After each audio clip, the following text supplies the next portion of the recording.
Assalamualaikum warahmatullahi wabarakatuh. Perkenalkan, saya Salor Natasha dari Prodi D3 Keperawatan. Di sini saya akan menjelaskan tentang ragam bahasa Indonesia. Yang pertama, saya akan menjelaskan tentang latar belakang. Bahasa merupakan komponen terpenting dalam kehidupan manusia. Manusia tidak akan bisa melanjutkan keterlangsungan hidup mereka dengan baik dan teratur tanpa adanya bahasa. Mereka tidak bisa berinteraksi dengan mudah dan baik jika mereka tidak menguasai bahasa antara satu sama lain. Dan dengan tidak adanya keseimbangan tersebut, mereka juga tidak dapat menangkap ekspresi kejiwaan maupun keinginan yang diutarakan oleh lawan komunikasinya. Hal ini juga yang menyebabkan adanya sekat dan kurang terkaitnya emosional satu sama lain. Bisa dikatakan bahasa sebagai salah satunya kebutuhan primer mempunyai peran sebagai pengatur siklus kelanjutan hidup. Bahkan senjata juga bisa dikategorikan sebagai senjata yang paling ampuh untuk membentengi diri dan negeri dari ancaman-ancaman perpecahan. Di era globalisasi saat ini, penggunaan bahasa sebagai media komunikasi sangatlah berpengaruh oleh laju perkembangan teknologi dan informasi. Terdapat dua pengaruh bahasa setelah terkontaminasi dengan adanya laju teknologi dan informasi yang sangat cepat, yaitu positif dan pengaruh negatif. Yang berikutnya adalah rumusan masalah. Dalam suatu karangan ilmiah haruslah disusun secara sistematis dan runtut sesuai dengan ketentuan yang ada. Maka dari itu perlu menyusun sesuatu rumusan masalah yang menjadi batu pijakan untuk pembahasan pada makalah ini. Adapun rumus masalah tersebut ialah sebagai berikut. Seperti apa yang dimaksud dengan bahasa Indonesia? Jelaskan apa yang dimaksud dengan bahasa Indonesia. Apa yang dimaksud dari bahasa Indonesia dan apa tujuan dari mempelajari bahasa Indonesia, dan yang dimaksud dengan ragam bahasa Indonesia dengan yang terkait dengannya. Yang selanjutnya adalah tujuan pembelajaran. Adanya suatu diskusi dalam kelas yang kita lakukan bareng tentu mempunyai tujuan masing-masing dan boleh juga jadi tujuan tersebut berbeda ataupun sama. Pembelajaran pada saat ini dengan judul Bahasa Indonesia sebagai Media Komunikasi. Adanya beberapa tujuan, diantaranya adalah yaitu dapat mengetahui makna dari bahasa Indonesia secara terperinci dan dapat memahami macam-macam bahasa yang ada pada saat ini, dan dapat memaparkan maksud dari bahasa Indonesia, dan dapat diperoleh pengetahuan tujuan mempelajari bahasa, dan yang terakhir dapat membuka cakrawala pengetahuan berkelana ruangan ragam bahasa Indonesia. Selanjutnya adalah pengertian bahasa. Bahasa adalah alat komunikasi antara anggota masyarakat, simbol bunyi yang dihasilkan oleh alat ucap manusia. Ketika anggota masyarakat menginginkan untuk berkomunikasi dengan sesamanya, maka orang tersebut akan menggunakan suatu bahasa yang sudah biasa digunakannya untuk menyampaikan suatu informasi. Pada umumnya bahasa-bahasa tersebut dapat berbeda antara daerah dengan daerah yang lain. Hal ini dapat dikarenakan adanya perbedaan kultur, lingkungan, dan bahasa yang mereka miliki. Mungkin beberapa orang berasumsi pendapat bahwa tidak hanya bahasa saja yang dapat dijadikan sebagai media komunikasi. Yang selanjutnya adalah pengertian bahasa. Bahasa adalah alat komunikasi antara anggota masyarakat berupa simbol bunyi yang dihasilkan oleh alat ucap manusia. Ketika anggota masyarakat menginginkan untuk berkomunikasi dengan sesama, maka orang tersebut akan menggunakan suatu bahasa yang sudah biasa digunakan untuk berkomunikasi kepada masyarakat dan untuk menyampaikan suatu informasi. Yang selanjutnya, macam-macam bahasa. Indonesia terkenal dengan sebuah negara yang mempunyai keberagaman yang sangat tinggi. Di dalam tubuh bangsa Indonesia yang terdiri dari deretan pulau-pulau saling menyambung dari Sabang sampai Merauke, terdapat banyak suku bangsa dari ras berbeda antara satu sama lain. Perbedaan ini dapat disebabkan dari lingkungan hidup dengan satu sama lain.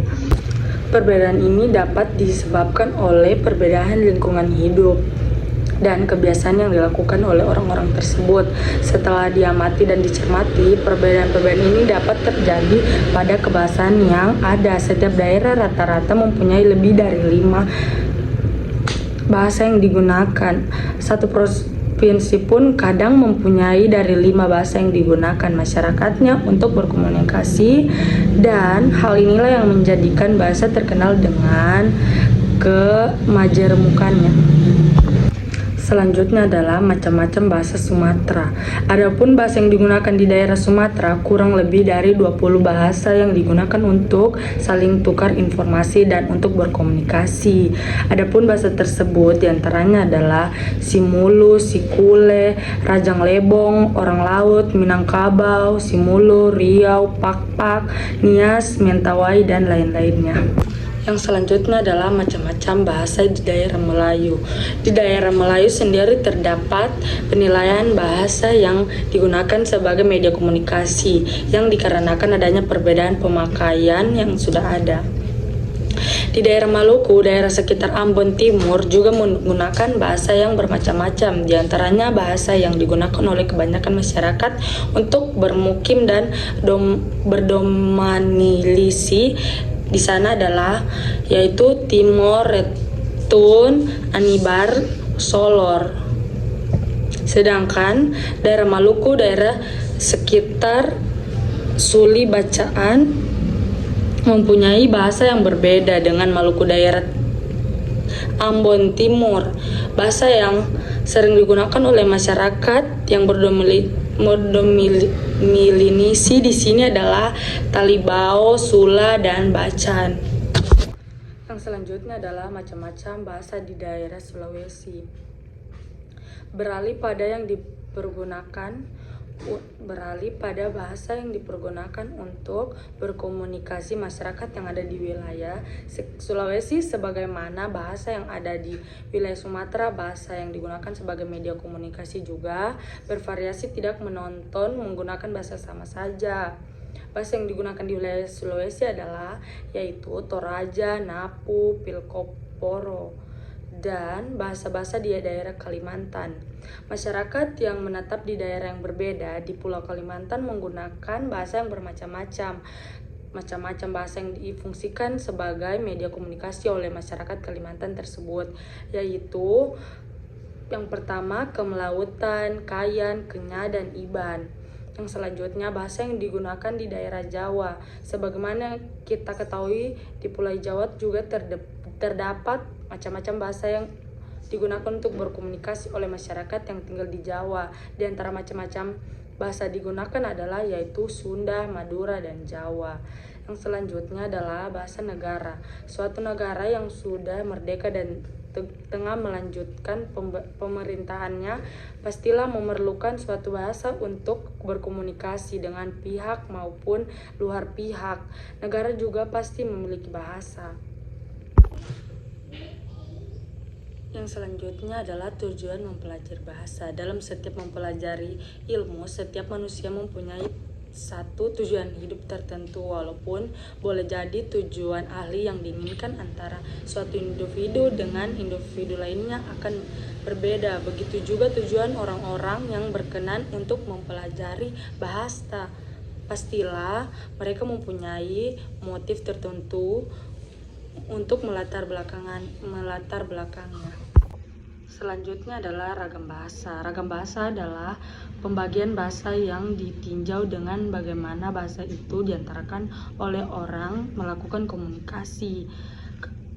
Lamuddin Finoza 2003 memaparkan bahwa bahasa menjadi sangat banyak jumlahnya karena pemilihan bahasa yang dipakai seseorang untuk mengomunikasikannya sesuatu tergantung kepada 3 hal berikut ini, yaitu cara berkomunikasi atau lisan atau tulisan, dan cara pandang penutur terhadap komunikasinya, dan yang terakhir topik yang dibicarakan dan dituliskan.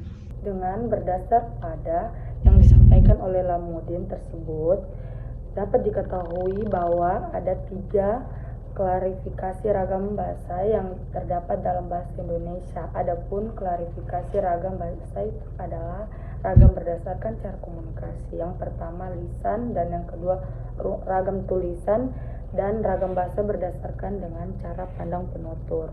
Yang pertama ragam dialek, kedua ragam dialek, dan ketiga ragam disosialek.